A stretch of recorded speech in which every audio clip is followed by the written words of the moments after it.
Hi, so this is like amazing and super intimate, I love it.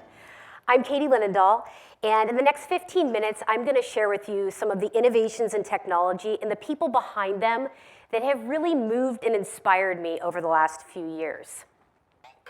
Hello, world. Cheesy. And that's Perpy, and she'll be joining us later in the presentation. So to give you a quick Reader's Digest version of my background too, I've always been fascinated with science and technology.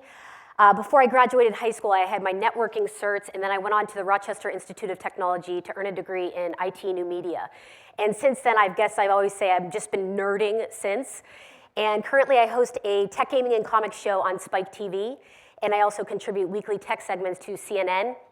And last but not least, as Brad mentioned, I work the sports tech beat at ESPN for ESPN the magazine and ESPN.com. So again, focusing today on the innovations that have really wowed me over the last few years. And I want to start with the Jetpack, because this is probably my favorite gadget to date, and I know I am not the only person in this room that is saying, it's 2012, where's my damn Jetpack? And while Spacely Sprockets is yet to exist, the Martin Jetpack is one of the first organizations that is close to Jetpack commercialization. Now, I had the chance to speak to Glenn Martin, the inventor and CEO of the Martin Jetpack, a few years ago for a segment I was creating for CNN. And he's New Zealand-based, and I've been keeping tabs on him since then. He has been working on, again, the first commercialized jetpack for the last 3 decades. And I put the tech specs up there because I want you to see that you're not gonna hop into Target and pick this up on a BOGO. There's some intense tech specs inside here. Notably, it can go up to 30 miles, has a pretty decent weight of about 250 pounds, but the one that always catches my attention, cruising speeds, imagine strapping this on, 63 miles per hour and 8,000 feet in elevation. And obviously, as you can see from the video, this is his latest prototype. They are about a year out from commercialization in military and special defense. But one of my favorite stories that Glenn shared was, over the years, as he's been building this and going through so many prototypes, his son was in high school at the time, and they'd be tinkering around in the garage. Well, his son would say, at holiday breaks, he'd go back to school, and they'd be like, so what did you do over holiday break? Well, he had to lie because he was flying jetpacks with his dad. I mean, does it get any more epic than that? And obviously, it looks like a lot of fun, but as I noted, 2013 will be used for military search and rescue and special defense. And then for those of us hopefuls, remain hopeful, because commercialization is looking to be on time, 2014 at a price tag of still $100,000. So I realized that I was at least a few years out from riding the Martin Jetpack. But all hope was not lost, because my interest was piqued in a different kind of jetpack, the Jetlev jetpack. Now, this is a hydro-powered, made for completely recreational use, but it really sparked my interest when I saw this epic viral video. Now, I guarantee that some of the people in this room have seen this, because it has over 2.5 million hits. If you haven't, watch closely. Here at the San Diego Yacht and Boat Show. Good morning, everybody. I'm hanging out with my friend John. Fox 5 Morning News starts. Look over there. And it starts right now. Serving all of San Diego, this is your Fox 5 News.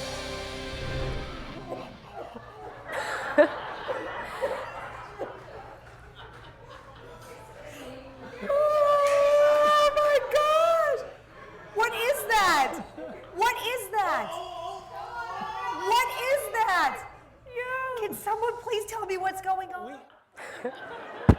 So it gets worse. That is one of their regional CEOs that had the jetpack fail. And you're like, worst superhero ever. But I'm busting his chops because John, who you just saw there, is an adrenaline junkie. And he races cars, he flies helicopters. He's actually 11th in line to receive the Martin Jetpack, which you just saw. So as soon as John got his hands on the Jetlev in the early prototype editions, he's like, I'm buying 7 units and I'm sending up flying centers around the world. Now, understand again, this is a hydro-powered jetpack made for fun. It goes 30 feet above water, 30 feet below water, and speeds of up to 25 miles per hour. John has set up over 20 flight centers to date, from Hawaii to Tampa to Newport Beach to Jamaica to Cancun. You can actually purchase one for around $100,000. They recently shared with me that they're not actually dropping the price anytime soon because they're selling so well right now. But if you want to take it out for a spin, $160 for 15 minutes. Now, I have to go back to the viral video for a second because I always say that no press is bad press. As soon as I saw that fail, I was on the phone and I said, I have to do a segment on CNN. Like, I want to get on that jetpack and I want to experience it. Well, what you don't see, the guy in the white, he's my jetpack trainer, and there's my cameraman. The first time you test out the JetLev, he actually controls your throttle from the shore. So all you have to do is just control your movements. Well, it sounds easy, right? You can only move millimeters or you go faceplant right into the ocean. Take that $159 times 15 minutes and multiply it by about 14, because that's how long it took me to get off the ground. I think I drank half of the Pacific Ocean. It was totally karma, and I paid my price for making fun of John so many times. And I had all these GoPros strapped to me, and while this doesn't do it justice, I did try to put together a tiny clip.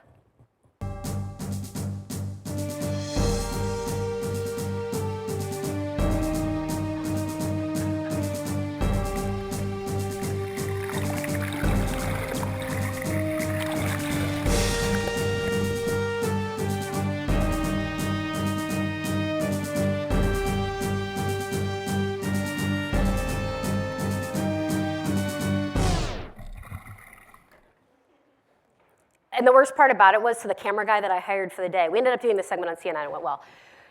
I get out of the water, and this was like 2 hours later, and I was pissed. And I was sore, and I was tired, and I was mad, but it was fun. And he was like, so Katie, like, you weren't that good at it. This just in, like, thank you for your critique. Breaking news, I was bad on the JetLev. So anyways, a final thought here, you saw Dean, my jetpack trainer. A week and a half ago, Dean actually broke the world record for the longest jetpack flight, which was 26 miles from Newport Beach to Catalina Island. So stay tuned. Could this be the next big thing, like parasailing and kiteboarding? It might catch on. So the next thing I'm going to talk about is in the realm of sports technology. When I tell people I work for ESPN covering the sports tech beat, everybody has the same response. They say, wait, what? And now more than ever, sports and technology are intertwined. And I work 7 days a week on the ESPN side, and I can't even keep up with the amount of articles that I want to write because there's so much to work off of. And I think there's the obvious stories like athletes and what's inside their tech bag and how they're breaking their own news on the social side. But then there's also the ones that really inspire me, which is the real-time devices that are actually being used in changing the game and changing sport. And I'm going to stop talking, and I'm going to let you hear from a company that I want to spotlight today called X2 Impact. Coaches want to win. Coaches need to win. And I think sometimes the drive to win can supersede the drive to win and keep our kids safe. Our company is called X2 Impact, and we were founded in 2010 to develop the world's first instrumented mouthguard for monitoring head impacts real time in the play of contact sports.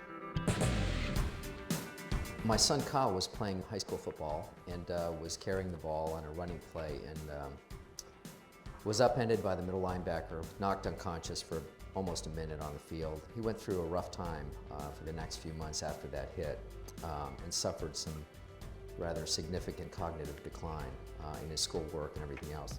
We use a proprietary wireless protocol to constantly stream head impact information from each of the players' mouthguards to a sideline base station where processing is done on the data and transport up to the cloud database provided by Microsoft Azure. By having the computational power of the cloud, you're able to do these analyses in effectively real time and instantaneously notify coaches or trainers or even parents about potential concussive risk.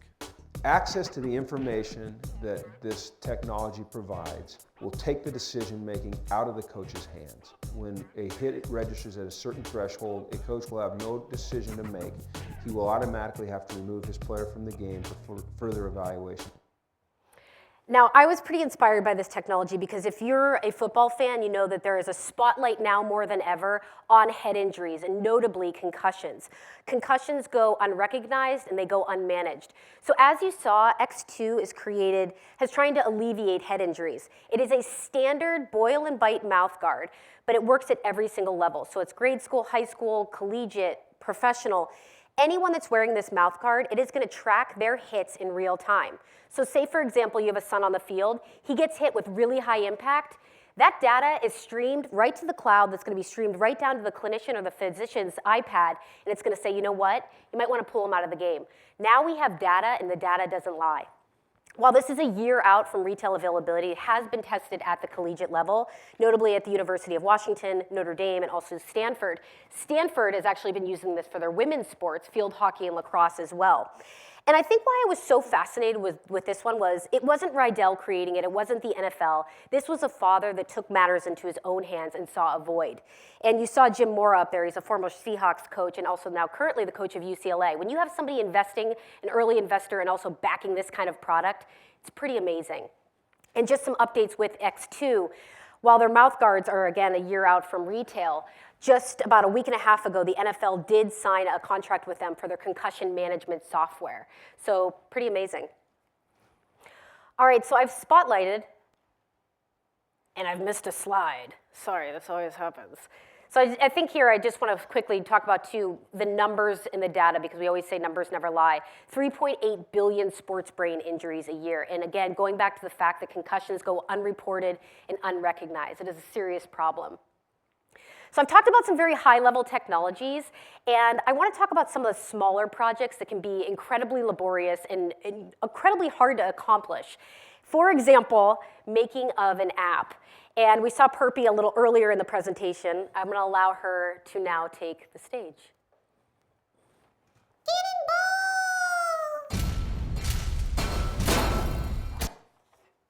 I play Perpy, which is a little purple paint pellet, and I got to do all the voices. Hello, world. Cannonball!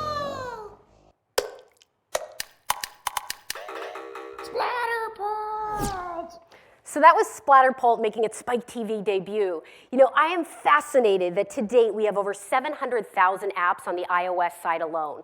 And then take that one step further, only an estimated 20% of app creators can sustain on just creating apps. Yet there's these individuals that are so passionate and have such excitement with their idea, they won't stop at anything to make their app a reality. So who you see here, this is Steve Lunny. I met him randomly at a tech conference earlier this year.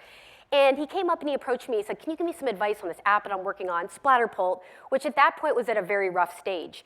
And I was so amazed by his drive and his expertise that I said, you know what, for the first time, I'm not gonna play an app or I'm not gonna test it out. I actually wanna see what developers go through. So 6 months later and $12,000 later, Splatterpult was born. It was created in 2 different modes, 2 different worlds, and 14 different levels. And I have to tell you, I have such an appreciation for app makers now and what goes into building an app, fixing the bugs, accommodating for iOS 5 or iPhone 5's taller screen, iOS 6. It was a very eye-opening experience. And I think one of the biggest takeaways I had from making my first app was the power of working in small teams. Between Steve and I, we saved about $100,000 because between our 2 skill sets, graphic design, editing, PR, marketing, voiceover. It was amazing to see it all come to life. And just as we completed the app, I feel like it's just begun because we're on there like teenage kids every day, seeing how many downloads came in, seeing what country they're downloaded for, where people are getting stuck in the game, how addicted they are to the game, and now we're already building out the next worlds for the next levels. So it was a remarkable experience, but absolutely worth seeing what developers go through. So I want to thank you for your time. Those are some of the innovations that have really moved me over the last year.